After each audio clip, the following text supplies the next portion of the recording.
There's an issue comes and they want to talk to you, how to make decisions. That's what everybody wants. Well, one of the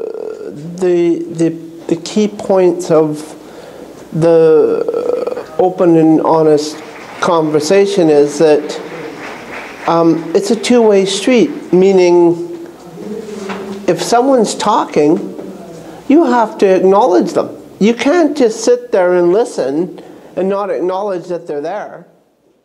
So I can stand up for what I believe in, and if I can give good communication to others, I will receive the good communication back, and it builds trust. So to always have that open and honest communication is so important in building rapport with families and being trustworthy too. Trustworthy as a professional, because without trust, you don't have a good relationship with the families you support. So in all the work that I do, I try to just communicate everything that I know. Sometimes it's hard for me to communicate sometimes, so I get some help from my parents and of course some others outside support too.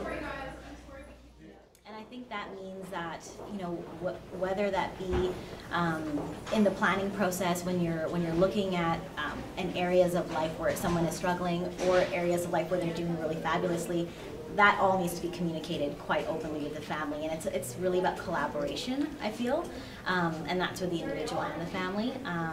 And then as well, I mean, you know, in our work there are challenging moments, right? Whether that be around funding decisions, or whether that be around you know, crisis situations in someone's life. And I think at that point, that open, honest communication and setting that foundation with the family is, you know, kind of one of the most important parts of the relationship and relationship building. So I have a hard time with people who are not open and honest, because then if you're not open and if you're not honest about how you are, then you're being dishonest, you're being untruthful, you're telling an untruth, and that's a hard one for a lot of people to deal with. And then for people who have a disability and have a harder time being understood for a lot of people, it's hard for them to be open and honest if people are not going to listen to them. Open and honest communication is something we all expect. When the news is good and we have good things to say, this is relatively easy. But when life is challenging and we have a less positive message to deliver, it becomes more difficult. It's at these times that open and honest communication is more important than ever.